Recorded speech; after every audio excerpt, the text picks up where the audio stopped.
إن الحمد لله نحمده ونستعينه ونستغفره ونعوذ بالله من شرور أنفسنا ومن سيئات أعمالنا من يهده الله فلا مضل له ومن يضلله فلا هادي له وأشهد أن لا إله إلا الله وحده لا شريك له وأشهد أن محمدا عبده ورسوله أما بعد فإن خير الحديث كتاب الله وخير الهدي هدي محمد صلى الله عليه وآله وسلم وشر الأمور محدثاتها وكل محدثة بدعة وكل بدعة ضلالة وكل ضلالة في النار.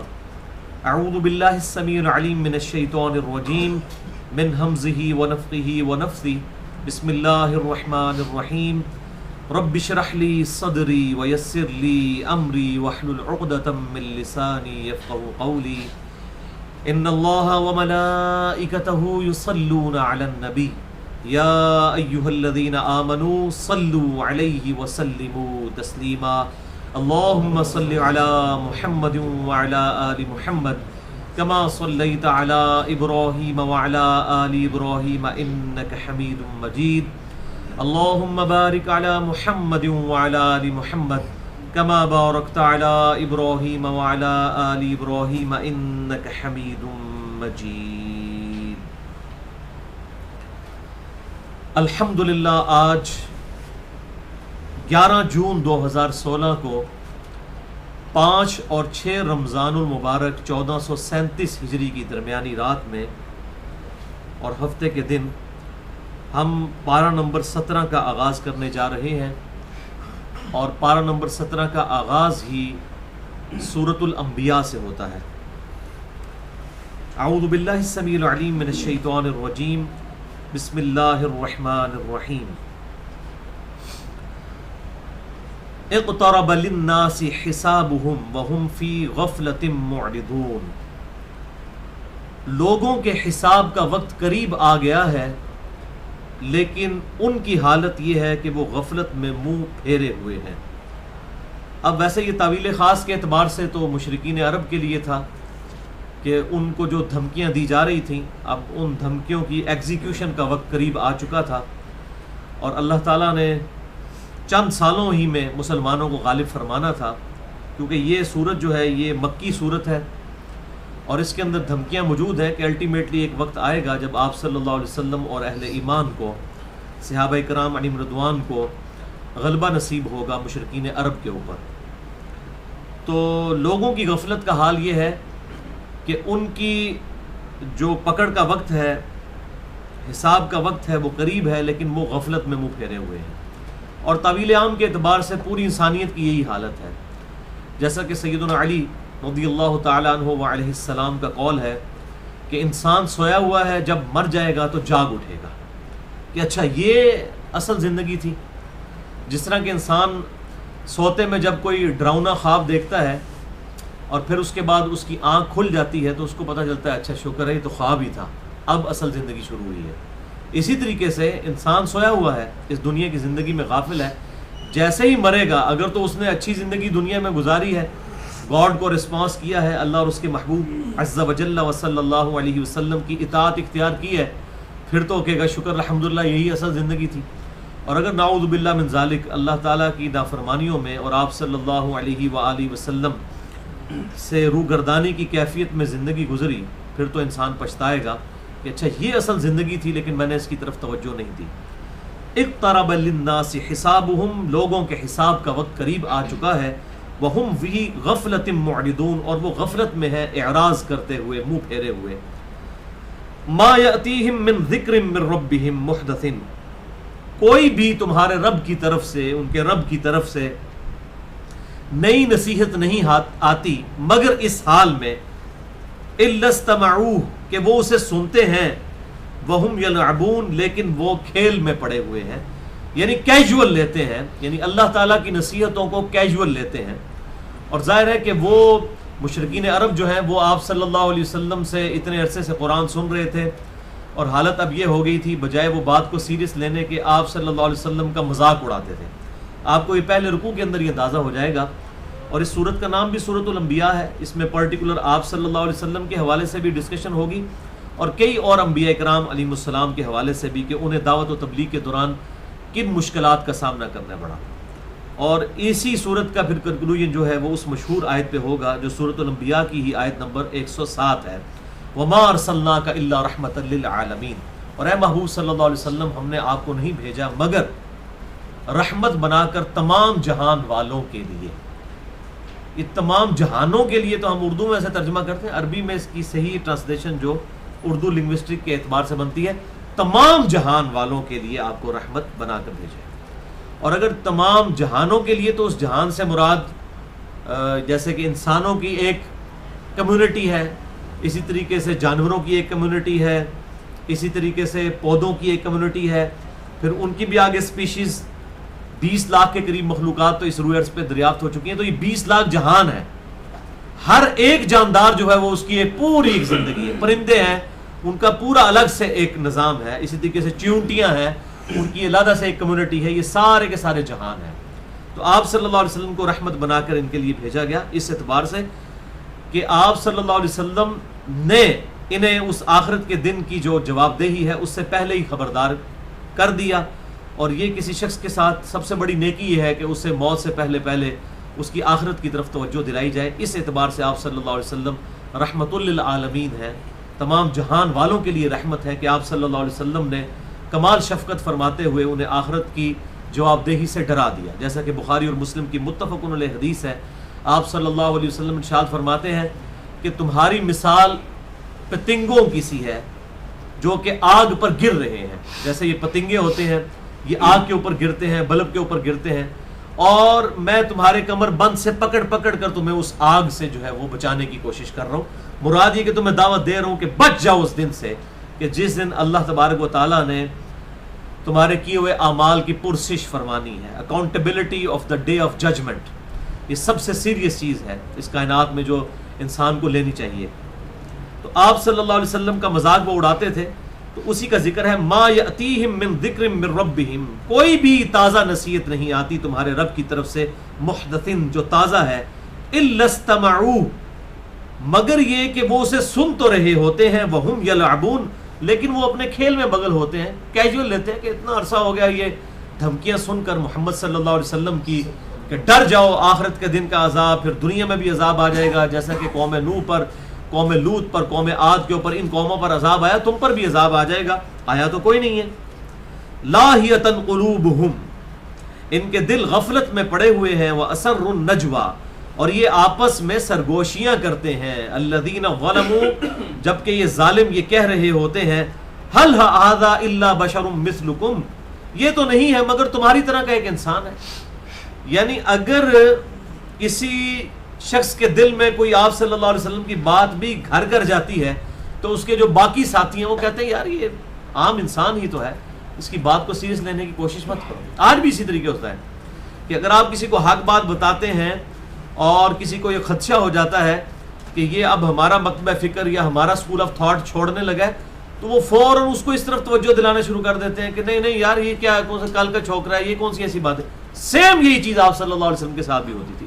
ظاہر ہے کہ اس وقت یہودیوں کے قلعوں میں 60 70 80 سال کے یہودی بیٹھے ہوئے تھے, ان کے سامنے تو آپ صلی اللہ علیہ وسلم کی پرسنالٹی تو چند سالوں کے ایک نوجوان کی سی تھی, تو وہ آپ کا مذاق اڑاتے تھے.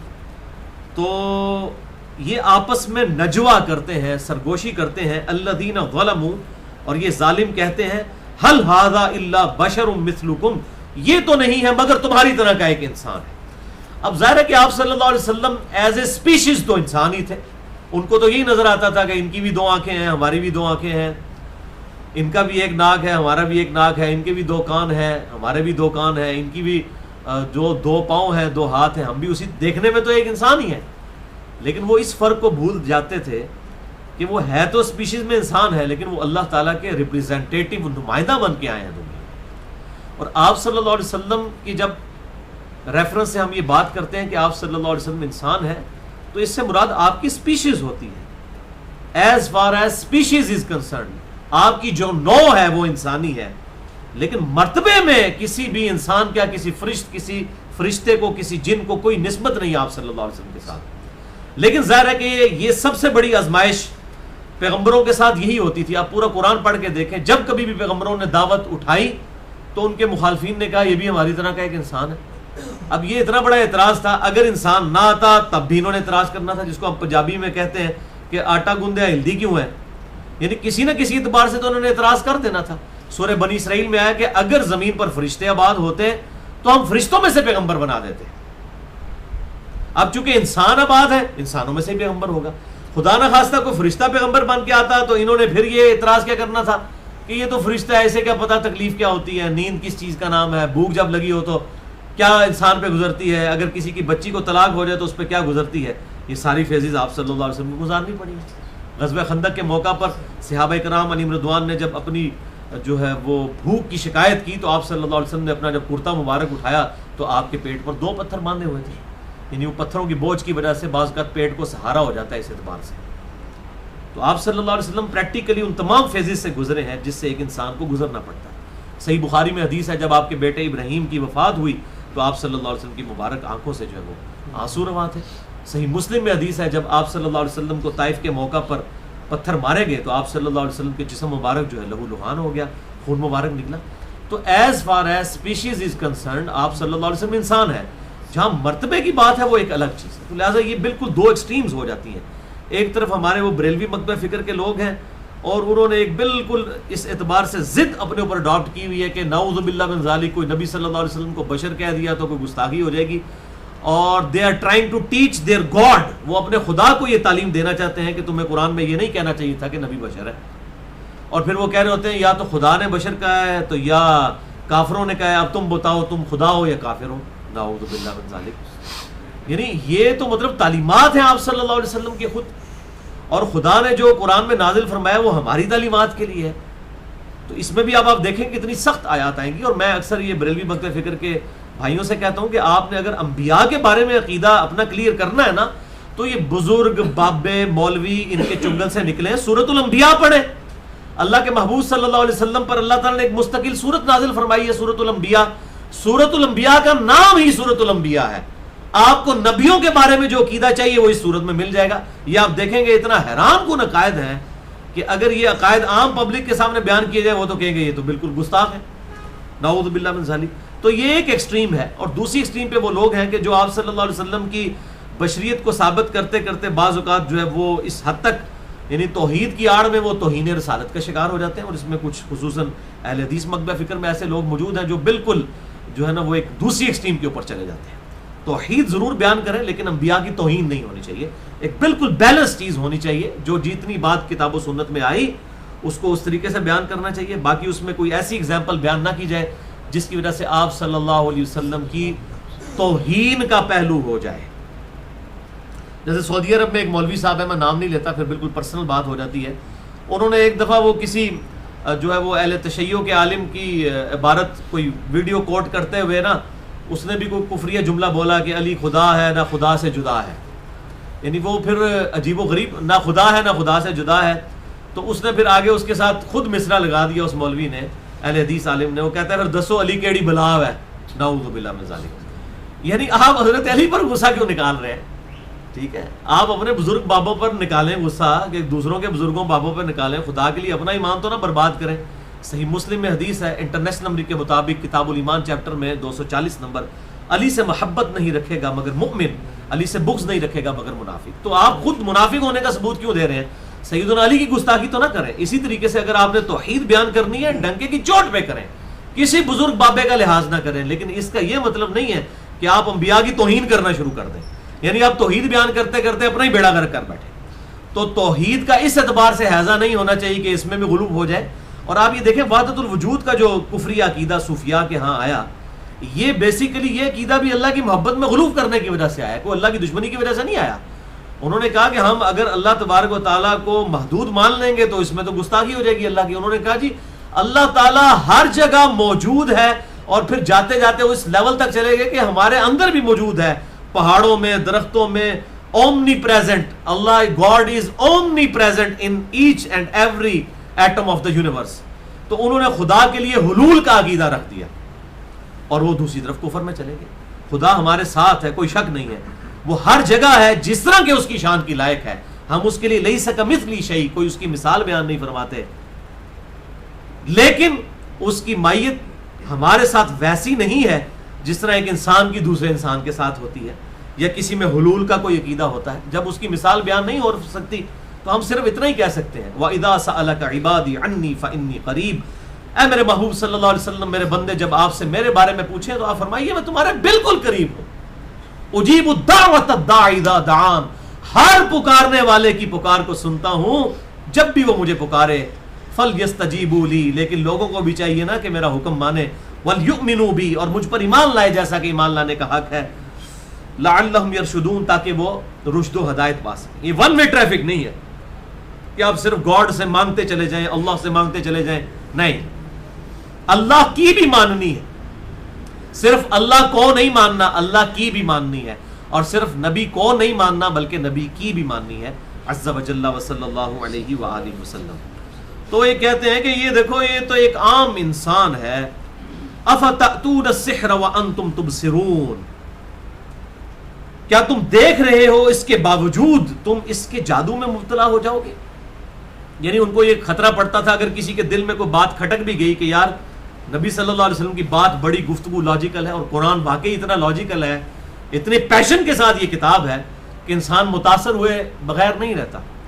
آج بھی یہودی اگرچہ قرآن کو as a book of God مانتے نہیں ہیں، لیکن اس کے باوجود اپنے لٹریچر کی ہائیسٹ بک کے طور پر قرآن کو ہی پڑھاتے ہیں عربک لنگوسٹک کے اعتبار سے. اور اس کتاب میں ایک خاص پیشن ہے، کوئی شک نہیں اس کے اندر.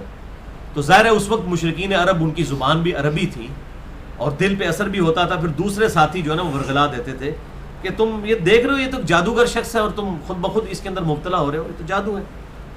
اب نبی صلی اللہ علیہ وسلم کے دل کی طرف سے جو تڑپ میں آواز نکلی، اللہ نے اس کو نقل کیا ہے. اب ظاہر ہے جس شخص کو دعوت و تبلیغ کے دوران اس طرح کی تکلیفیں اٹھانی پڑیں تو اس کے پھر دل سے یہ بات نکلے گی نا.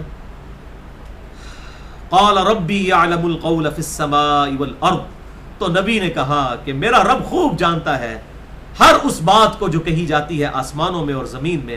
وہو السمیع العلیم، وہ ہر بات سننے والا اور علم رکھنے والا ہے. یعنی نبی صلی اللہ علیہ وسلم ان کی باتوں کے جواب میں یہ کہتے تھے کہ میرا اللہ تو دیکھ رہا ہے نا، مجھے تو یہ کانفیڈنس ہے کہ جس ہستی کے لیے میں یہ دعوت لے کر کھڑا ہوں وہ میرے ساتھ ہے، اور میں ایک حق کی آواز کے لیے کھڑا ہوں. ایک دن آئے گا کہ اللہ تعالیٰ مجھے کامیابی دے گا. اور پھر دنیا نے دیکھا اتنی غیر معمولی پرسنالٹی آپ صلی اللہ علیہ وسلم کی. اور میرا اس کے اوپر ایک کلپ بھی ریکارڈ ہو چکا ہے، تو چڑھ چکا ہے کہ why we Muslim do believe Muhammad صلی اللہ علیہ وسلم to be a prophet of God. ہم نبی صلی اللہ علیہ وسلم کو اللہ کا پیغمبر کیوں مانتے ہیں. یعنی ایک شخص جس نے 13 سال کی تبلیغ کے بعد صرف آؤٹ پٹ یہ ہے کہ 125 بندے مسلمان ہوئے ہیں، صرف 125 بندے. اور وہ اس وقت یہ بات کہہ رہا ہے کہ ان قریب رومن امپائر بھی گر جائے گی، پرشین امپائر بھی گر جائے گی. یہ دنیا کی دونوں سپر پاورز جو سینکڑوں ہزاروں سال سے پوری دنیا کے اوپر حکمران ہے، ان کے خزانے جو ہیں وہ میرے امتیوں کو ملیں گے. اور بخاری اور مسلم کی متفق علیہ حدیث ہے، آپ صلی اللہ علیہ وسلم نے جو آخری خطبہ دیا ہے اپنی وفات سے 1 مہینہ پہلے، اس میں آپ صلی اللہ علیہ وسلم نے غزوہ احد کے شہداء پر جا کر جنازے کی نماز پڑھی. ان کے قبروں پر جا کر، جیسا کہ زندہ جو سامنے جب میت رکھی جاتی ہے اس وقت پڑھی جاتی ہے، قبروں کے اوپر جا کر نماز جنازہ پڑھی. اور پھر آپ نے وہاں قبرستان میں خطبہ دیا اور کہا کہ دیکھنا، مجھے اپنے بعد تم سے یہ خدشہ نہیں کہ تم شرک میں مبتلا ہو جاؤ گے، البتہ مجھے اس بات کا ڈر ہے کہ تم دنیا کے مال میں پھنس جاؤ گے، تم پر دنیا کھول دی جائے گی، اور پھر تم اس دنیا کی محبت میں ایک دوسرے کو قتل کرو گے جس طرح اگلے لوگوں نے کیا، اور تم بھی برباد ہو جاؤ گے جیسا کہ اگلے لوگ برباد ہو گئے.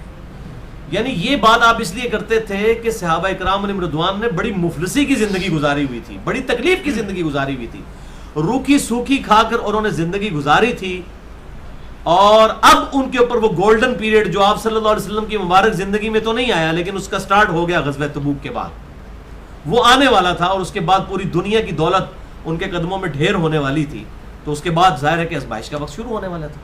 اور اس وقت پھر آپ صلی اللہ علیہ وسلم نے فرمایا کہ ان قریب یہ خزانے آ جائیں گے، مجھے یہ خطرہ نہیں، نہ تم سے فقر کا اندیشہ ہے کہ تم بھوکے مرو گے میرے بعد، نہ یہ ڈر ہے کہ تم شرک کرنے لگو گے، بلکہ ڈر یہ ہے کہ دنیا کے مال کی محبت میں پھنس جاؤ گے اور برباد ہو جاؤ گے جس طرح اگلے لوگ برباد ہو گئے۔ اور پھر آپ دیکھیں کس طریقے سے پھر بربادی ہوئی، یعنی دنیا کی مال کی محبت نے پھر اس حد تک کیا کہ آگے بنو امیہ اور بنو عباس کے دور میں اگر آپ پڑھیں تو بھائیوں نے بھائیوں کو قتل کیا صرف حکومت پہ قبضہ کرنے کے۔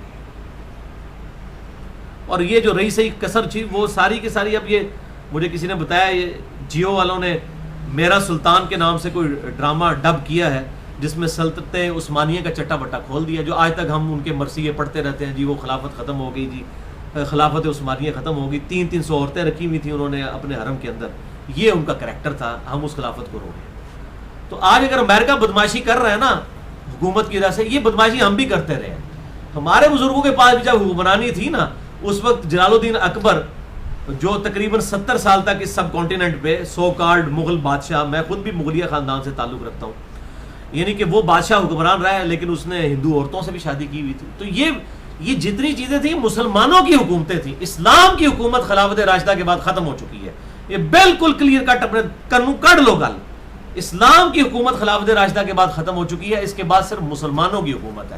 وہ عروج 1000 سال تک، ظاہر ہے کہ جب اتنا سٹرونگ انجن 4 ویل ڈرائیو، یعنی 4 خلفائے راشدین جنہوں نے اس وقت صحیح دھکا دیا اسلام کو، تو ظاہر ہے وہ 1000 سال تک تو پھر چلنا تھا نا وہ۔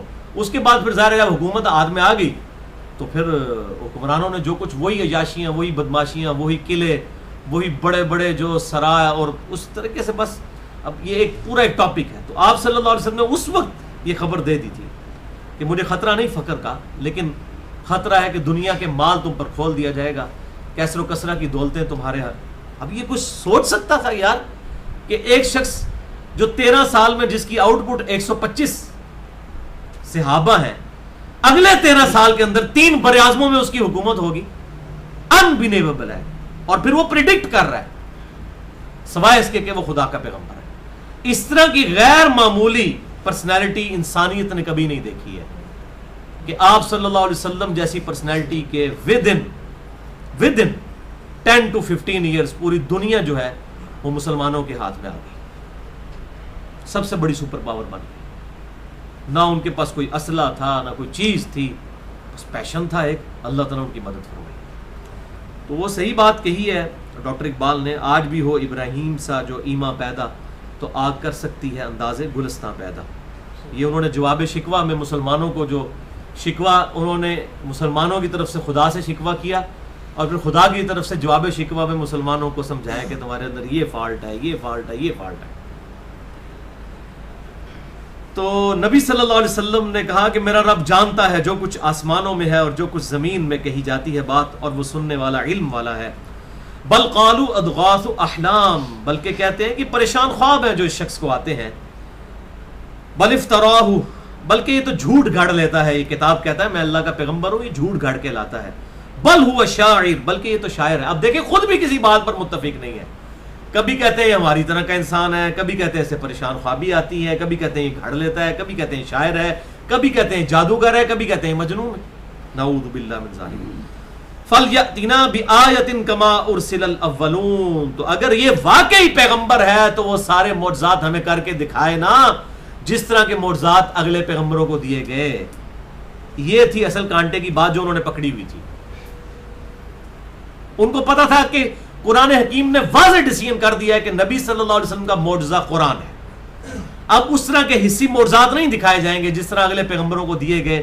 حضرت موسیٰ علیہ السلام کے لیے عصا کا معجزہ تھا، پلانٹ کنگڈم اینیمل کنگڈم میں بدل جاتا تھا، یعنی اس سے اژدہا بن جاتا تھا۔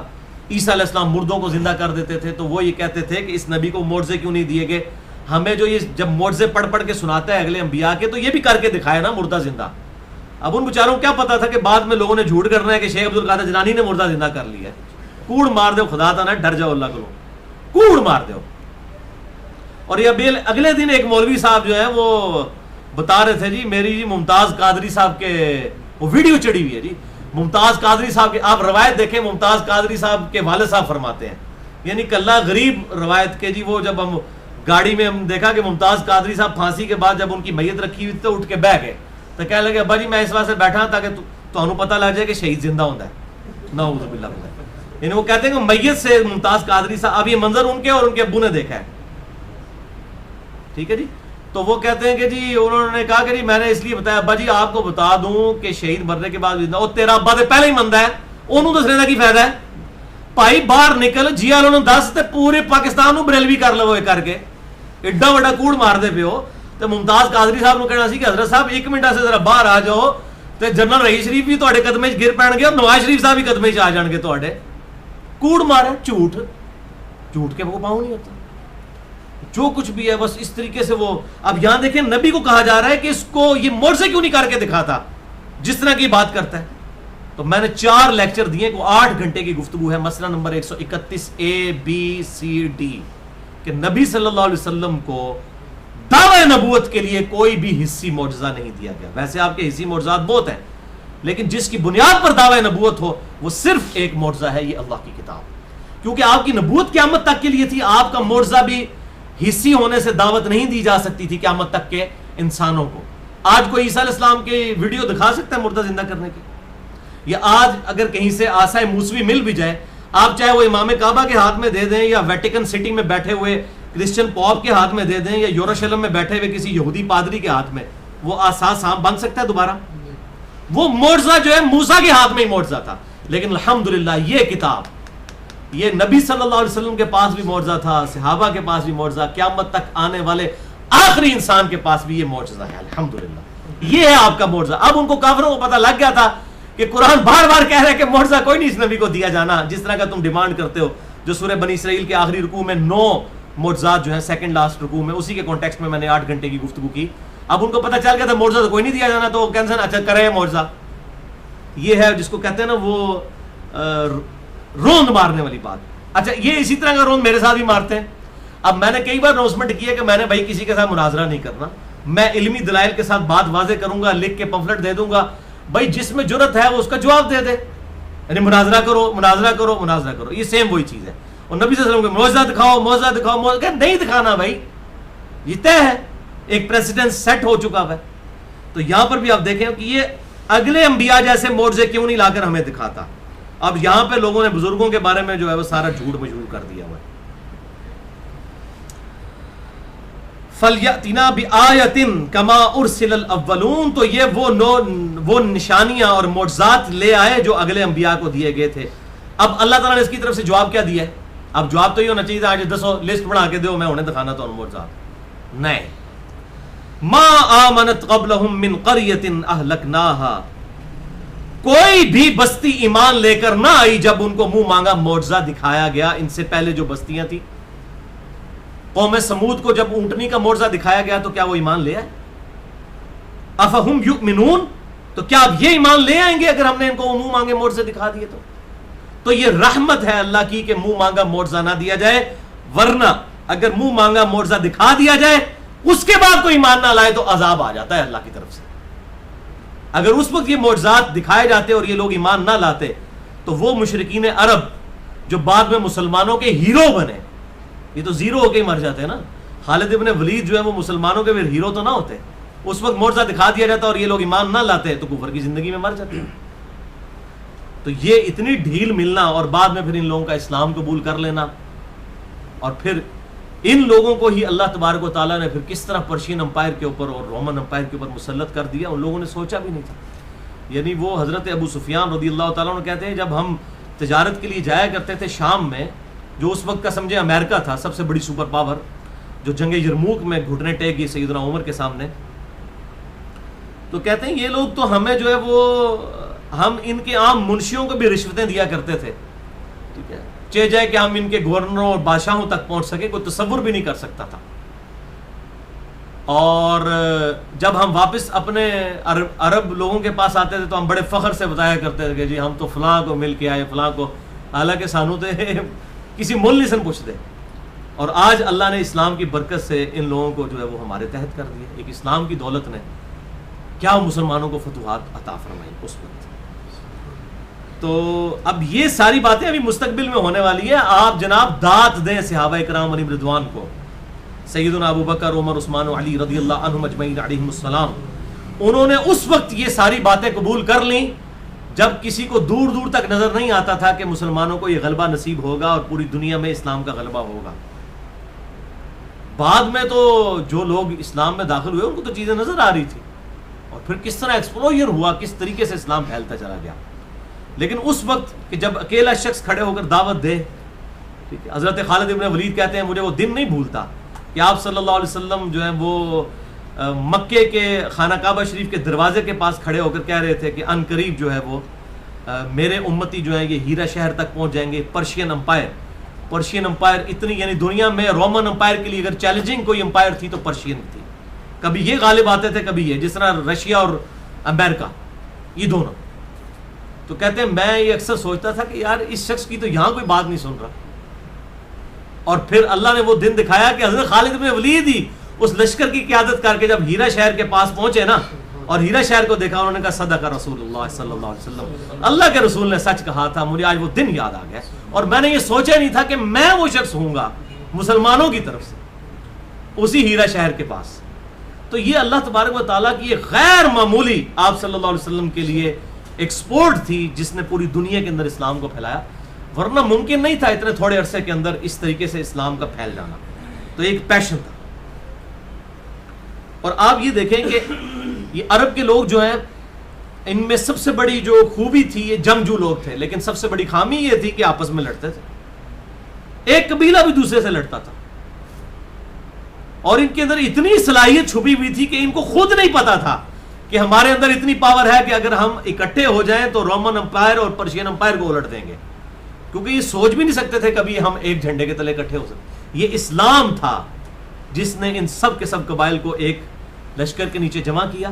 اسی لیے آپ صلی اللہ علیہ وسلم کی حدیث ہے بخاری اور مسلم کی، آپ صلی اللہ علیہ وسلم نے فرمایا کہ خلافت جو ہے قیامت تک قریش میں رہے گی، اور قریش کے علاوہ اگر کسی طرف سے تم خلیفہ چنو گے تو باقی لوگ اس کو اس طریقے سے قبول نہیں کریں گے. کیونکہ بنی اسرائیل کو اللہ تعالیٰ نے اس وقت فضیلت دی تھی، اب بنو اسماعیل کو قیامت تک کے لیے فضیلت دی ہے تمام جہان والوں کے اوپر. تو ظاہر ہے کہ قبیلہ قریش جو ہے وہ ڈومیننٹ قبیلہ تھا، اور اسی میں سے پھر خلفائے راشدین بھی سارے جو ہیں وہ قریش میں سے تھے. اس کے بعد جو ملوکیت بھی ہوئی بنو امیہ بنو عباس کی، سب کے سب قریش تھے. تو اللہ تبارک و تعالیٰ نے ان کو جو آپس میں لڑتے رہتے تھے ان کے اندر ایک چھپی ہوئی طاقت تھی جس کا ان کو اندازہ ہی نہیں تھا، اور ڈرپوکوں کی طرح زندگی گزار رہے تھے. ان کو تو مارتے تھے پرشین امپائر والے، رومن امپائر والے. آپ سوچ بھی نہیں سکتے ہیں جس طرح کمی لوگوں کے ساتھ ڈیل کیا جاتا ہے، اس طرح عرب کے لوگوں کے ساتھ یہ لوگ ڈیل کرتے تھے. اور ان کو کہتے تھے تو جاہل ہیں، ان کو تو امی کہا جاتا تھا، ان پڑھ. اور وہ کہتے تھے ہم سیولائزڈ ہیں، پڑھے لکھے لوگ. خوبی ان کے اندر یہ تھی لڑاکو بہت تھے. خامی کیا تھی؟ ایک جھنڈے کے نیچے نہیں تھے. دوسری خامی ان کے اندر یہ تھی کہ علم کی طرف سے بالکل زیرو تھے، اور وہ اللہ نے ایسی خامی پوری کی ہے قرآن کی شکل میں. ایسا علم ان کے ہاتھ میں دے دیا ان کی زبان کے اندر کہ کیا پرشین لوگ، کیا رومن امپائر کے لوگ، کیا یہود و نصارہ، کیا مشرکین، کوئی دلائل میں ان کا مقابلہ ہی نہیں کر سکتا تھا، کیونکہ اللہ تعالیٰ نے ان کو قرآن دے دیا. یہ اتنی بڑی دلیل ان کے ہاتھ میں آ گئی. ایک طرف ان کو یونٹی مل گئی، دوسری طرف یہ قرآن کی شکل میں ایک محکم علم ان کے سامنے آیا. انہوں نے چیلنج کر دیا پوری دنیا کو، تل پٹ کر کے رکھ دی ہر چیز. تو یہ سب کی سب چیزیں جو ہیں اللہ تبارک و تعالیٰ کا خاص فضل و کرم تھا اس وقت قریش کے اوپر کہ اللہ تعالیٰ نے ان کو ایک جھنڈے کے تلے جمع فرما دیا. الحمدللہ. تو آپ ذرا سوچیں اس وقت جب آپ صلی اللہ علیہ وسلم اکیلے یہ دعوت دیتے ہوں گے کہ ان قریب جو ہے وہ رومن امپائر بھی گر جائے گی، پرشین امپائر بھی گر جائے گی، اس وقت کتنے لوگ کہتے ہوں گے یار دیکھ لیا تم نے، کچھ کرنا تھا تو ادھر کر کے دکھا دیتے. لیکن اللہ تبارک و تعالیٰ نے وقت کے ساتھ کس طرح مسلمانوں کا غلبہ فرمایا. یعنی آپ صلی اللہ علیہ وسلم کو ہجرت آپ نے فرمائی ہے تو وہ وہاں سے ہجرت کا سال شروع ہوتا ہے. 125 بندے صرف مسلمان ہوئے ہیں، 125 لوگ 13 سال کی تبلیغ کے بعد. ہجرت کے دوسرے سال غزوہ بدر مسلط ہو گئی مسلمانوں کے اوپر. اس میں 70 قریش کے سردار قتل ہو گئے. اس کے بعد غزوہ احد ہوئی 3 ہجری کے اندر، وہ برابر رہی. پھر 5 ہجری کے اندر غزوہ خندق ہوئی، مسلمانوں کو غلبہ ملا، مشرکین اپنے خیمے ان کے اکھڑ گئے اور وہ واپس چلے گئے. 6 ہجری کے اندر صلح حدیبیہ ہوئی. 7 ہجری کے اندر غزوہ خیبر میں یہودیوں کے خلاف مسلمانوں کو فتح نصیب ہوئی. 8 ہجری کے اندر آ کر فتح مکہ ہوئی، اور 8 ہجری ہی میں غزوہ حنین جو ہے مشرکین عرب سے آخری جنگ ہوئی جس میں مسلمانوں کو غلبہ ہوا. اور 9 ہجری کے اندر آپ صلی اللہ علیہ وسلم بنفس نفیس غزوہ تبوک کے لیے رومن امپائر سے ٹکرانے کے لیے خود تشریف لے گئے، جو اس وقت 2/3 دنیا پہ جس کی حکومت تھی.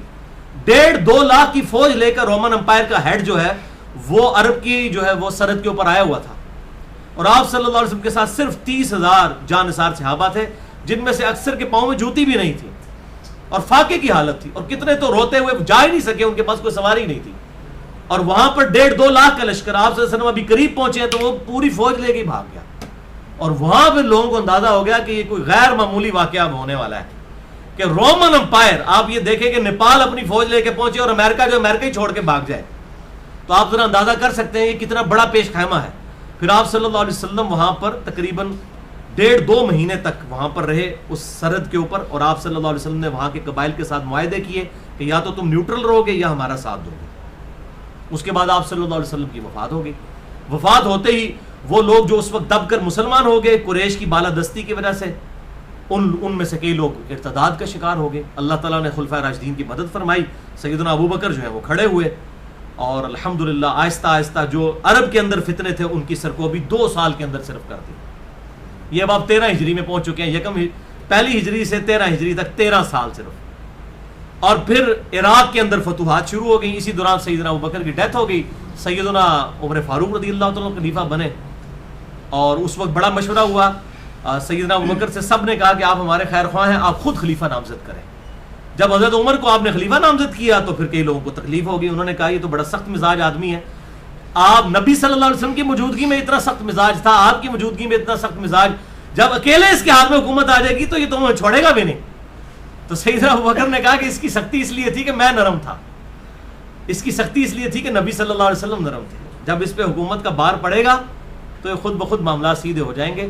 اور میں اپنے بات تم پر ایسا شخص لگا کر جانا چاہتا ہوں جس نے دنیا کو 3 طلاقیں دی ہوئی ہوں، کیونکہ ان قریب یہ سپر پاورز کے خزانے تمہارے قدموں میں آنے والے ہیں. تو ایسا شخص تم پر مسلط کروں نا جو تمہیں بالکل ناک کی سیدھ میں سیدھا چلائے.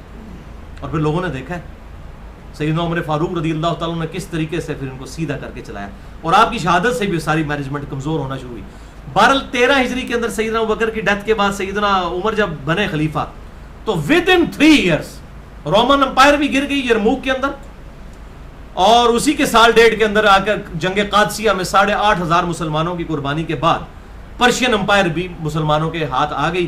اور 17 ہجری تک آپ سمجھیں کہ پوری دنیا مسلمانوں کے قبضے میں آ چکی تھی. دنیا کی سپر پاور اس وقت صرف ایک تھی اور وہ مسلمان تھے. یہ وہ مسلمان جو صرف 17 سال پہلے تک 125 تھے.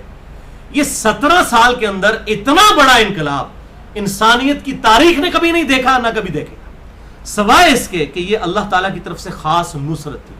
اور آپ دیکھیں انقلاب جتنے تاریخ میں آئے ہیں نا وہ وقتی آئے ہیں، وقت کے ساتھ ختم ہو گئے. رشین امپائر کا یہ جو اتنا بڑا انقلاب آیا 70 80 90 سال تک چلا کمیونزم کا، پھر ختم ہو گیا ہمارے سامنے. ہمارے یعنی ینگ ایج کے اندر یہ ٹوٹی ہے نا، یہ سب یہ ریاستیں بنی مسلمانوں کی، اور رشیا جو ہے وہ ٹوٹ گیا. اللہ تعالیٰ نے یہ ہمیں دکھایا. تو یہ کمیونزم کا جو انقلاب ہے آپ یہ دیکھیں، یہ انقلاب جو ہے کتنی دیر کے لیے تھا؟ 70 80 سال کے لیے. اور محمد رسول اللہ صلی اللہ علیہ وسلم کا انقلاب آپ دیکھیں 1400 سال گزر چکے ہیں. Islam is the only practising religion on the face of earth. دنیا میں اگر کوئی پریکٹسنگ ریلیجن ہے جسے پریکٹس کیا جا رہا ہے اتنی بڑی تعداد کے اندر، وہ صرف اسلام ہے. یہ ہے انقلاب. آج بھی مسجدوں میں لوگ نماز پڑھنے جاتے ہیں، آج بھی لوگ روزے رکھتے ہیں، آج بھی حج کے لیے 4 سے 5 ملین بندہ اکٹھا ہوتا ہے، آج بھی رمضان کے اندر روڈز بلاک ہو جاتی ہیں اور مسلمان اپنے خدا کے سامنے کھڑے ہوتے ہیں. یہ ہے انقلاب کہ لیڈر کو فوت ہوئے 1400 سال گزر چکے ہیں. انقلاب گلی گلی دنیا کے ہر ملک میں نظر آتا ہے. اپنی تمام کمزوریوں کے باوجود جو مسلمانوں کے اندر ہے، انقلاب تو موجود ہے. ایک مسلمان ایسا پیشن اپنے ریلیجن کے لیے رکھتا ہے جو کوئی بھی کسی ریلیجن کا ماننے والا نہیں رکھتا. ایک بالکل گئے گزرے مسلمان کو بھی 1 ارب روپیہ دینا آپ اور کہیں کہ محمد رسول اللہ کو گالی دے دو، وہ جوتے کی نوک پہ رکھ دے گا رقم. یہ ہے پیشن، یہ ہے کمٹمنٹ.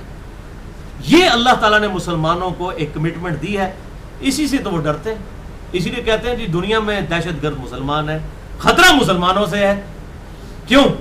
کیونکہ مسلمانوں کے اندر پیشن موجود ہے. اور اللہ تعالیٰ نے اس طریقے سے غلبہ فرمایا ہے. آج بھی یورپ کے اندر، امریکہ کے اندر گرجے بیچے جا رہے ہیں مسلمانوں کے ہاتھ. کرسچنز تو زیادہ تر ایتھیسٹ ہو چکے ہیں، منکرین خدا. پریکٹسنگ صرف مسلمان ہے. مسلمانوں کو مسجدوں کے لیے جگہ نہیں ملتی تو وہ پادری مسلمانوں کے ہاتھ گرجے بیچ رہے ہیں اور گرجے مسجدوں میں کنورٹ ہو رہے ہیں. یہ ہے وہ کولڈ وار جو مسلمان ون کر رہے ہیں. کس طریقے سے تیزی کے ساتھ، الحمدللہ. اور پھر اسی چیز کو ملائن کرنے کے لیے کبھی وہ نبی صلی اللہ علیہ وسلم کے خاکے بنا دیتے ہیں، کارٹون بنا دیتے ہیں تاکہ مسلمانوں کو اشتعال دلایا جائے، مسلمان جو ہے وہ توڑ پھوڑ کریں، مسلمان اپنی املاک کو آگ لگائیں، شیشے توڑیں، پھر ہم دنیا کو نا بی بی سی کے اوپر، سی این این کے اوپر دکھائیں یہ دیکھیں تو ہے دہشت گرد انسیولائزڈ مسلمس. وہ یہ دکھانا چاہتے ہیں اور وہ اس طریقے سے آئے دن کو نہ کوئی ٹیکہ مسلمانوں کو لگا دیتے ہیں تاکہ مسلمان جو ہے وہ اپنے ریلیجن کی بدنامی کا باعث خود بن جائے. اس لیے خدا کے لیے عقل کے ناخن رہیں اور یہ سازشیں جو اسلام کے خلاف ہوتی ہیں ان کو سمجھیں. ہمیں اپنا کریکٹر سامنے پیش کرنا ہے. آج میں بتاؤں سوشل میڈیا میں آپ کوئی قدغن نہیں لگا سکتے کہ یوٹیوب کے اوپر کسی نے کوئی گستاخانہ فلم چڑھائی ہے تو آپ اتروا لیں. کتنی آپ اتروائیں گے؟ کتنی کتابیں؟ 100 سالوں میں 60,000 کتابیں نبی صلی اللہ علیہ وسلم کے خلاف لکھی گئی ہیں. کس کس کتاب کا آپ جواب دیں گے؟ جواب دیں عمل کے ذریعے. اپنے پروفٹ کا کریکٹر لوگوں کے سامنے رکھیں کہ یہ ہے وہ شخص جس کو اس طریقے سے بدنام کیا جاتا ہے. تم کہتے ہو کہ یہ تلوار کے زور پر اسلام پھیلا ہے. ان 100 سالوں میں جتنی تیزی سے اسلام پھیلا ہے 1400 سال میں نہیں پھیلا. ان 100 سالوں میں مسلمانوں نے ساری جنگیں ہاری ہیں، کوئی جنگ بھی نہیں جیتے. حتیٰ کہ ٹوٹی پوٹی جو سلطنت عثمانیہ تھی وہ بھی جاتی رہی. لیکن اب کس چیز نے اسلام کو جو ہے وہ لوگوں کے اوپر غلبہ کیا ہے؟ اسلام نے دل کو جیتا ہے. 60,000 کتابیں آپ صلی اللہ علیہ وسلم کو بدنام کرنے کے لیے لکھی گئی. واللہ خیر الماکرین، اللہ کی خفیہ تدبیر ہے. گورا پاگل نہیں ہے، سوچ سمجھ کے چلتا ہے. وہاں پہ اگر کسی کو ملائن کیا جاتا ہے نا وہ سوچتے ہیں یہ ملائن ہو رہا ہے، یہ کون شخص ہے. لوگ سٹڈی کرتے ہیں کہتے ہیں یار یہ تو اس طرح کا ہے ہی نہیں تھا، ہمیں بتایا گیا اس کی تعلیمات تو یہ ہے ہی نہیں ہے. یہی تو ٹرو گاڈ کے ماننے والے. میں اگلے دن ایک وہ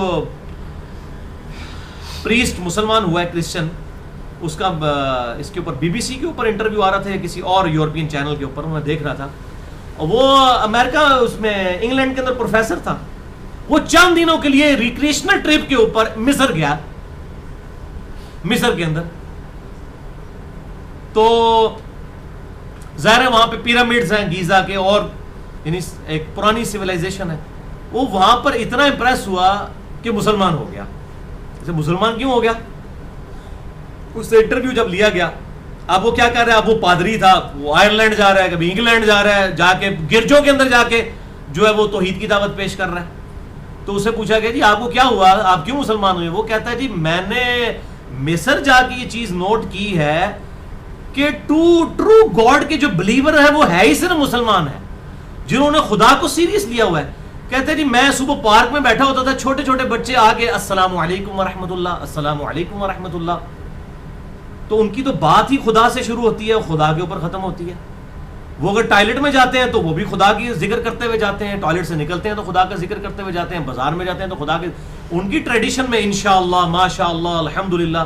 اور یہ الحمدللہ ہمارے اندر بھی ہے. حتیٰ کہ ہمارے جتنے مرضی گئے گزرے سیاست دان ہیں لیکن ان کے اندر بھی ایک پروٹوکول ہے، وہ انشاءاللہ بول دیتے ہیں اپنے منہ سے. تو وہ کہتا ہے کہ میں نے یہ مسلمانوں کے اندر دیکھا کہ انہوں نے ہر چیز کو گاڈ کے ساتھ سینٹرڈ کیا ہوا ہے. بس اس چیز نے مجھے امپریس کیا، میں اسلام قبول کر لیا. حالانکہ ابھی اس نے قرآن پڑھا ہوتا ہے، اس کو پتہ چلتا ہے کہ قرآن وہ کتاب ہے جو سینٹرڈ اراؤنڈ گاڈ ہے. یہ پورے کا پورا ریلیجن جو ہے وہ خدا کے اراؤنڈ گھومتا ہے. یہ ہے اس ریلیجن کی خوبصورتی. تو اللہ تعالیٰ نے بڑی غیر معمولی صلاحیت آپ صلی اللہ علیہ وسلم اور آپ کے صحابہ کرام علیہم رضوان کو دی کہ انہوں نے پوری دنیا کے اوپر اسلام کا غلبہ فرمایا. وَمَا أَرْسَلْنَا قَبْلَكَ إِلَّا رِجَالًا نُوحِي، اور اے نبی صلی اللہ علیہ وسلم ہم نے آپ سے پہلے جتنے بھی پیغمبر بھیجے تھے وہ مرد ہی تھے. الیہم، ان کی طرف وحی کی تھی ہم نے. فاسألوا اہل الذکر ان کنتم لا تعلمون، اگر تمہیں یقین نہیں ہے لوگو تو اہل ذکر سے پوچھ لو. یعنی ہمارے نبی صلی اللہ علیہ وسلم کا تم مذاق اڑاتے ہو کہ یہ ہماری طرح کا ایک انسان ہے، تو انسانوں میں سے پیغمبر انسان ہی بن کے آئے گا.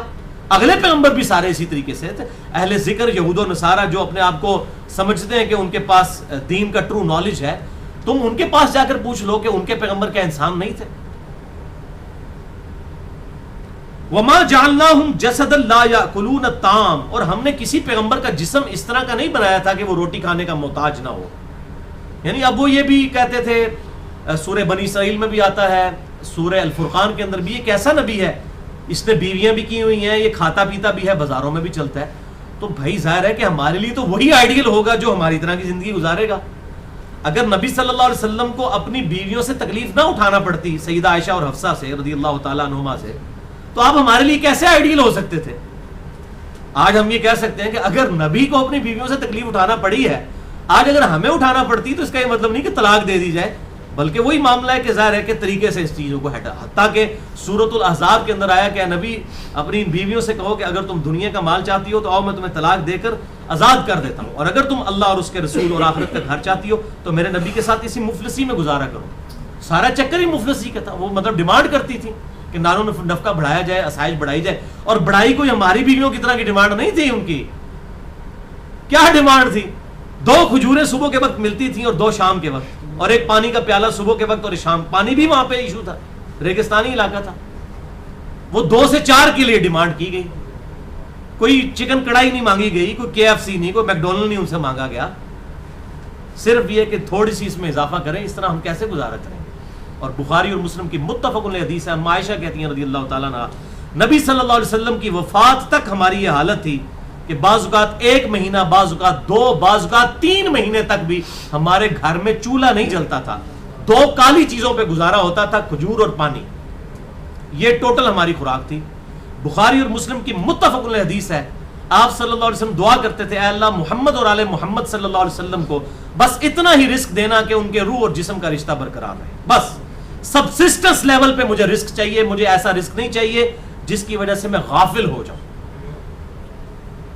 غفلت کا بھی اندیشہ ہوتا ہے. رزق کی فراوانی فی نفسی بری چیز نہیں ہے اگر کوئی شخص زکوٰۃ ادا کر رہا ہے. سیدنا عثمان غنی کو بھی تو جنت کی بشارت 3 دفعہ ان کے امیر ہونے کی وجہ سے ملی ہے. 3 دفعہ کنواں کھدوا کے اللہ کی راہ میں خیرات کیا، وہ بھی مال کی وجہ سے تھا.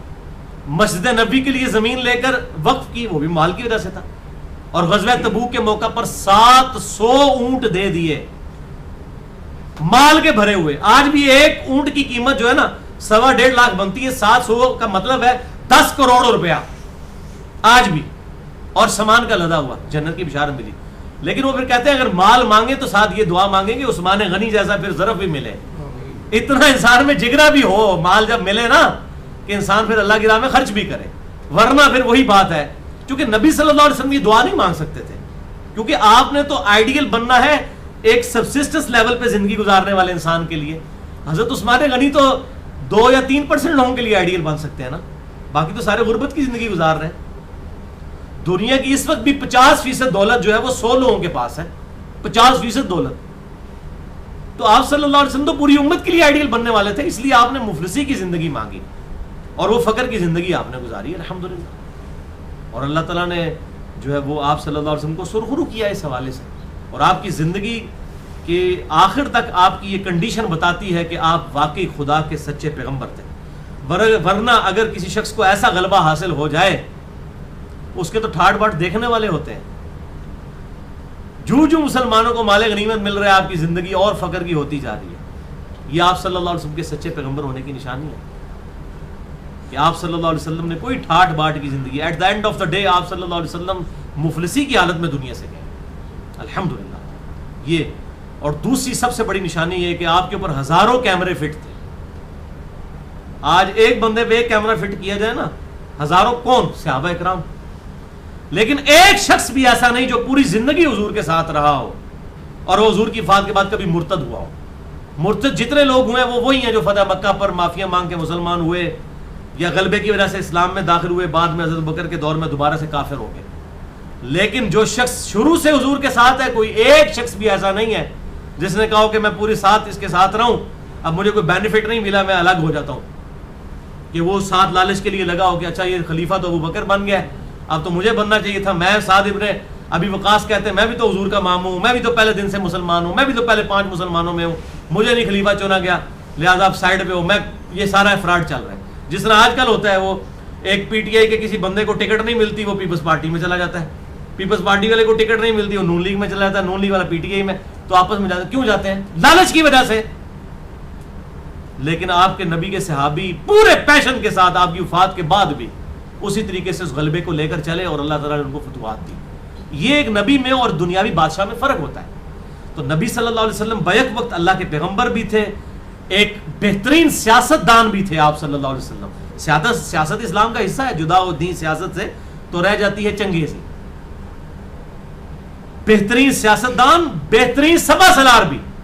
بخاری اور مسلم کی متفق علیہ حدیث ہے کہ غزوہ حنین کے موقع پر کچھ صحابہ کی زبان سے نکل گیا کہ غزوہ بدر کے موقع پہ تو ہم 313 تھے تو غالب آ گئے, آج تو ہم 12,000 کا لشکر ہے, آج تو کافروں کو ہم نیچے دکھا دیں گے. قرآن میں اللہ تعالیٰ نے وہ الفاظ نقل کیے سورۃ الانفال کے اندر اور کہا کہ تمہاری کثرت نے تمہیں غرور میں مبتلا کر دیا, پھر تمہیں بھاگنے کی جگہ بھی نہ ملی. صرف 80 لوگ حضور کے ساتھ رہ گئے 12,000 کے لشکر میں سے. ایسے وہ بنو حوازن کی طرف سے تیر چلائے گئے, یہ لوگ مقابلہ ہی نہیں کر سکے. اور اللہ تعالیٰ نے کہا کہ تم نے بڑا جملہ نکالا, تمہیں تو کہنا چاہیے تھا اللہ کی وجہ سے فتح ہوئی ہے. اور اس وقت سب کے سب لوگ بھاگ گئے اور صحابہ کہتے ہیں ہم نے دیکھا نبی صلی اللہ علیہ وسلم اکیلے اپنے اونٹ پر سوار ہو کے فرنٹ پہ چلے گئے اور آپ صلی اللہ علیہ وسلم نے رجز پڑھا, انا النبی لا کذب انا ابن المطلب. اس میں کوئی شک ہی نہیں ہے کہ میں اللہ کا پیغمبر ہوں, میں عبد المطلب کا بیٹا ہوں. یہ رجز پڑھتے ہوئے آپ اکیلے آگے چلے گئے اور آپ صلی اللہ علیہ وسلم نے ایک یوں مٹھی ریت کی زمین سے بھری اور یوں کافروں کی طرف پھیری اور کہا کہ جھلس جائیں ان کے چہرے. بس ایسے فرمایا تو سارے کا سارا لشکر جو ہے تتر بتر ہو. یہ پیشن تھا بھائی میرے, ورنہ جو لیڈر ہوتے ہیں نا وہ تو چھپ رہے ہوتے ہیں فوجیوں کے پیچھے, فرنٹ پہ جا کے کدھر لڑتے ہیں, وہ جا کے عام لوگوں کو مرواتے ہیں. یہ وہ لیڈر ہے جسے پتا ہے واقعی میں لیڈر ہوں اور خدا میری پشت پہ ہے, وہ فرنٹ سے لیڈ کرتا ہے. جب اس کے جانسار بھی اسے چھوڑ کے چلے جائیں, 12,000 کا لشکر چھوڑ کے چلا جائے, صرف 80 بندے ساتھ ہوں تو انسان جو اس کے ہاتھوں کو کانپنا شروع ہو جاتے ہیں, سامنے سے ہزاروں کا لشکر ہو لیکن اکیلے آگے. یہ آپ صلی اللہ علیہ وسلم کا پیشن تھا. بیک وقت ایک بہترین لیڈر بھی, بہترین شفیق استاد بھی, ایک بہترین سپہ سالار بھی, ایک بہترین سیاستدان بھی. آپ صلی اللہ علیہ وآلہ وسلم صلاۃ بر محمد و آل محمد. اللہم صلی علی محمد و علی آل محمد کما صلیت علی ابراہیم و علی آل ابراہیم انک حمید مجید. اللہم بارک علی محمد و علی آل محمد کما بارکت علی ابراہیم و علی آل ابراہیم انک حمید مجید. تو اللہ تعالیٰ فرماتا ہے ہم نے کوئی ایسا پیغمبر نہیں بنایا کہ جس کا عام انسانوں جیسا جسم نہ ہو. جسم اسی طرح وہ کھانے کے محتاج بھی تھے. وما کانوا خالدین, اور ہمیشہ دنیا میں رہنے والے بھی نہیں تھے.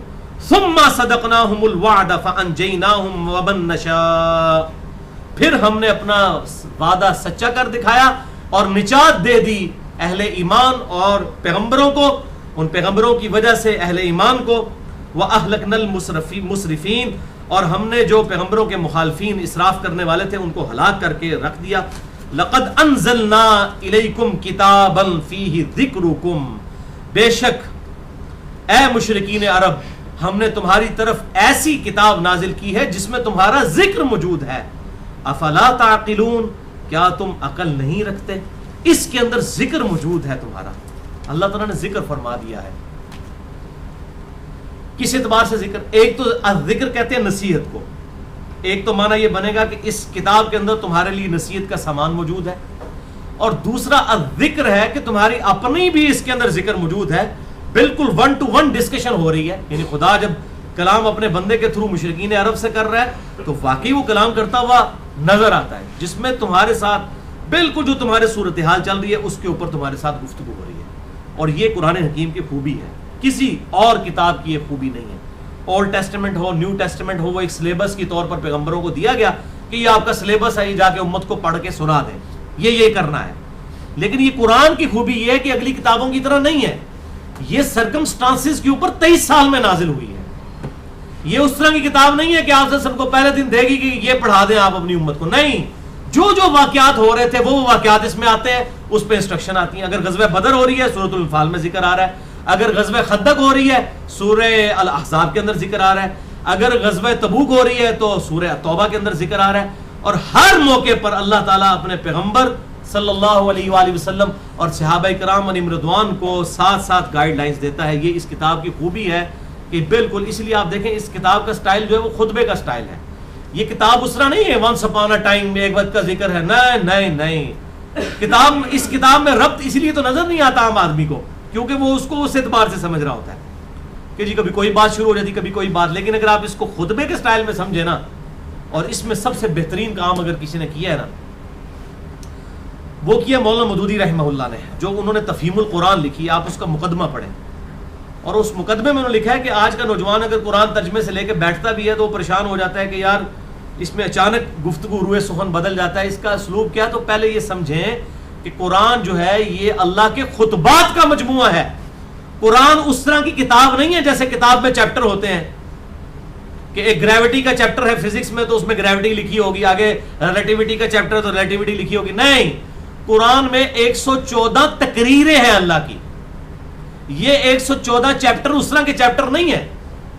اب چیپٹر کا نام تو ہوگا سورہ یونس, تو اس کا یہ تو نہیں ہوگا کہ اس میں بتایا جائے کہ حضرت یونس فلاں تاریخ کو فلاں جگہ پیدا ہوئے, ان کے اتنے بچے تھے اتنی بیویاں تھیں. نہیں, ایک چھوٹا سا واقعہ آیا ہوگا, آگے پیچھے کتنی اور باتیں آئیں گی, بس سورہ یونس اس کا نام ہوگا صرف اس کریٹیکل واقعے کی وجہ سے, ادروائز اس میں بہت کچھ ہوگا.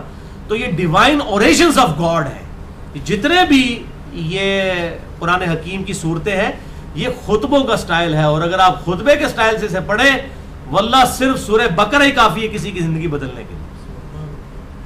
آپ ذرا میرے لیکچر سنیں نا, آپ کو اندازہ ہوگا کہ میں نے اس چیز کا پیشن کا خیال رکھا ہے کہ اب یہ بات آ رہی ہے تو کیوں آ رہی ہے, اس کا کیا ربط بنتا ہے.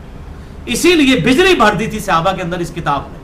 یہ کتاب اس طرح کی اگر کتاب ہوتی تو کوئی فرق نہ پڑتا, لیکن صحابہ کے ذریعے اللہ نے وہ انقلاب لے کر آنا تھا جو اگلے انبیاء کے صحابہ کے ذریعے وہ انقلاب کبھی نہیں آیا. وہاں تو انقلاب آتا تھا تو غیبی مدد کے ساتھ آتا تھا, یہاں اللہ نے صحابہ کے ذریعے وہ غیبی مدد فرمائی اور اس کے ذریعے پھر غلبہ فرمایا. تو اس کے لیے ضروری تھا کہ ایسی ٹیم تیار کی جاتی ہے آپ صلی اللہ علیہ وسلم کے جانثاروں کی کہ جن کے اندر وہ اس لیول کا ایمان موجود ہوتا. تو یہ الحمدللہ اس کتاب میں جو اللہ نے فرمایا نا, اس کتاب میں تمہارا ذکر موجود ہے. کیا تم غور و تفکر نہیں کرتے؟ تمہاری نصیحت بھی موجود ہے اور تمہارے ساتھ 1 to 1 یہ گفتگو کرتی ہے کتاب. مجھے ایک دوست بتانے لگے انگلینڈ میں, وہ کہتے ہیں ان کی شاپ ہے, مجھے فون آیا ان کا, کہنے لگے کہ جی ہم نے اپنی شاپ پہ نا ہر وقت قرآن پاک نا ترجمے کے ساتھ لگایا ہوتا ہے, ایک انگلش ترجمے کے ساتھ بھی نا, مشاری راشد کی آواز میں بڑی بہترین اس نے انگلش میں ٹرانسلیشن کی ہے, ساتھ ٹرانسلیشن اور مشاری راشد کی عربی میں. تو وہ کہتا ہے جی ہمارے پاس جب کرسچنز یا اس طریقے سے غیر مسلم آتے ہیں نا, جو بھی 5 منٹ کے لیے دکان میں آئے نا, وہ کہتے ہیں یار اس کو آپ بند کر دیں. کب کبھی طاری ہو جاتی ہے ہمارے اوپر, ہم یعنی یہ سوچنے میں مجبور ہو جاتے ہیں کہ ہم کس طرح کی زندگی گزار رہے ہیں. یہ اتنی پیشن والی کتاب ہے, یہ تل پٹ کر کے رکھ دیتی ہے ہر چیز کو. ایک سورت کیا چند آیات ہی انسان کو سوچنے پر مجبور کر دیتی ہیں کہ وہ اللہ جس نے ہماری مرضی کے بغیر ہمیں پیدا کیا ہے وہ ہماری ایسی کی تیسی پھیر کے رکھ دے گا اور ہمیں کوئی بچا نہیں سکے گا اگر ہم نے اس کی اطاعت اختیار نہ کی. ہم تو اتنے مجبور ہیں کہ ہم اپنے آپ کو پیدا کرنے پر قادر نہیں ہیں. تو جس نے ہماری مرضی کے بغیر ہمیں بنا دیا ہے, اگر ہمارے ساتھ کچھ کرے, زمین و آسمان کی ساری مخلوقات مل کے کچھ نہیں کر سکتے. اگر کسی کو برین ہیمریج ہو جائے نا, زمین و آسمان کے سارے انٹلیکچوئلز مل کے اس کی دماغ کی رگ ٹھیک نہیں کر سکتے. اگر کسی کا مثانہ اس اعتبار سے خراب ہو جائے کہ پیشاب کو روکنا چھوڑ دے, دنیا کے سارے ڈاکٹرز مل کے کچھ نہیں کر سکتے. یہ تو دنیاوی تکلیف ہے بھائی, آخرت میں تو کسی کی حکومت ہی نہیں ہے. دنیا میں تو پھر بھی اللہ تعالیٰ نے لوگوں کو اختیار دیا ہے کہ اپنی وہ ایگزیکیوشن کریں. آخرت میں تو لمن الملک اليوم للہ الواحد القہار, آج کس کی بادشاہت ہے؟ اس واحد قہار کی. قیامت کے دن اللہ نے اپنا نام قہار رکھا ہوا ہے, رحمان رحیم نہیں رکھا ہوا. ہاں اس دنیا کے اندر اس کی رحمت اس کے غضب پر بھاری, کوئی شک ہی نہیں ہے. بخاری اور مسلم کی متفق علیہ حدیث ہے, اللہ نے مخلوقات کی پیدائش سے پہلے اپنے پاس عرش پہ یہ عبارت لکھ لی تھی کہ میری رحمت میرے غضب پر سبقت لے جانے والی ہے. تو اس رحمت میں ہم آئیں تو بے شک دنیا کا سب سے بڑا گناہ کیوں نہ کیا ہو جو شرک ہے. سورۃ الفرقان کی آیت نمبر 70 ہے کہ اگر کوئی شرک سے بھی توبہ کر لینا سچے دل سے, ہم اس کے گناہوں کو بھی نیکیوں سے بدل دیں گے. گناہوں کو نیکیوں سے بدل دیں گے. شرک سے بڑا کوئی گناہ نہیں ہے. دنیا کے سارے بڑے گناہ ایک پلڑے میں, شرک کا گناہ سب سے بڑا گناہ ہے, وہ ایک پلڑے میں ہے. اللہ کہتا ہے میں وہ بھی معاف کر دوں گا اگر کسی نے دنیا میں توبہ کر لی. اب توبہ کے لیے ظاہر کوئی ٹائم فریم نہیں دیا کہ ہاں جی تہاڈی عمر 60 سال ہے تے پائی جدو اے جناب 59 سال تے 11 مہینے تے 29 دن تے 23 گھنٹے ہو جان گے نا, پھر تانوں آ کے حضرت اسرائیل کہن گے کہ حضرت 1 گھنٹہ رہ گیا جو ہن کر لو توبہ. نہیں, اسی طریقے سے اسی زندگی سے اچک لیے جائیں گے. چلتے پھرتے ہمارے ساتھ کے لوگ جس طرح مر رہے ہیں, سب نے پلاننگ کی ہوئی تھی نا کسی کی پلاننگ کام نہیں آئی ہے اور کوئی ترتیب نہیں ہے, آنے جانے کی ترتیب بھی نہیں ہے. یہ نہیں ہے کہ اب باپ پہلے آئے تو باپ نہیں پہلے جانا ہے, نہ پتر بھی پہلے جا سکتا ہے. یہ تو اللہ تعالیٰ کو پتا ہے نا. تو اسی لیے قرآن کہتا ہے وَلَا تَمُوتُنَّ إِلَّا وَأَنْتُمْ مُسْلِمُونَ, دیکھنا تمہیں موت نہ ہے مگر اس حال میں کہ تابع فرمان اللہ کے مرنا, ہر وقت اپنے آپ کو اس حوالے سے تیار رکھیں. اور یہ رمضان کا مہینہ الحمدللہ بابرکت مہینہ, جس مہینے کے اندر انسان کو ایک دفعہ ذرا سوچنے کا موقع ملتا ہے کہ یار کسی نے مجھے پیدا کیا ہے. افحسبتم انما خلقناکم عبثا, اے انسان کیا تو نے گمان کیا کہ ہم نے تجھے ویسے ہی پیدا کر دیا, وانکم الینا لا ترجعون, اور تجھے مر کے ہمارے پاس نہیں آنا. یہ موت اتنی بڑی تلوار انسان کے سر پر لٹک رہی ہے, واللہ اگر موت نہ ہوتی نا تو خدا کو سیریس لینے کی ضرورت ہی نہیں تھی کسی کو. سب سے بڑا مسئلہ ہمارا موت ہے. اگر موت کو دنیا سے ختم کر دیں کہ کسی نے مرنا نہیں ہے, پھر خدا کو رسپانس کرنے کی کسی کو کوئی ضرورت ہی نہیں تھی. یہ سب سے بڑی عبرت اللہ نے انسان کے ساتھ رکھ دی. تو موت کا راگ الاپیں, چوراہوں میں کھڑے ہو کر, چھتوں پر چڑھ کر, میڈیا کے ذریعے ہر جگہ لوگوں کو یہ بتاؤ کہ لوگوں مرنا ہے, پھر دیکھنا کیا ہوگا. یہ اتنی بڑی تھریٹ ہے, اور یہ وہ چیز ہے, اتنی بڑی ریالٹی ہے کہ جو خدا کے بھی منکر ہیں وہ بھی موت کے منکر نہیں ہیں. سب سے بڑی تھریٹ ہی یہی ہے. اور یہ جتنے غیر مسلم مسلمان ہوتے ہیں, میں ان کے انٹرویوز سن رہا ہوتا ہوں یورپ میں, امریکہ میں, وہ بس یہی کہتے ہیں کہ ہمیں یہ چیز فکر لاحق ہوئی کہ ہمیں کس نے پیدا کیا, اور ہم مر بھی جاتے ہیں, اپنی مرضی کے بغیر پیدا ہوتے ہیں, مر جاتے ہیں. کیا ہم سے کو کس نے آن دا فیس آف ارتھ ہمیں پٹ کیا ہے, کس مقصد کے لیے؟ اس مقصد کی تلاش میں کمپیریٹیو اسٹڈی شروع کرتے ہیں. الٹیمیٹلی اللہ تعالیٰ ہدایت دے دیتا ہے. والذین جاہدوا فینا لنہدینہم سبلنا, جو لوگ ہماری راہ میں کوشش کریں ہم اپنی راہیں ان کے لیے کھول دیں. اللہ تعالیٰ سے دعا ہے جو حق بات میں نے کہی اللہ تعالیٰ ہمارے دلوں میں راسخ فرمائے. اگر جس بات میں میرے منہ سے کوئی غلط بات نکل گئی تو اللہ تعالیٰ ہمارے دلوں سے معاف کر دے. ہمیں کتاب و سنت کی تعلیمات پر عمل کر کے دوسرے بھائیوں تک پہنچانے کی توفیق عطا فرمائے. سبحانک اللہم و بحمدک, اشہد ان لا الہ الا انت, استغفرک و اتوب الیک, وما علینا الا البلاغ المبین. سارے بھائی شربت پی کے جائیں.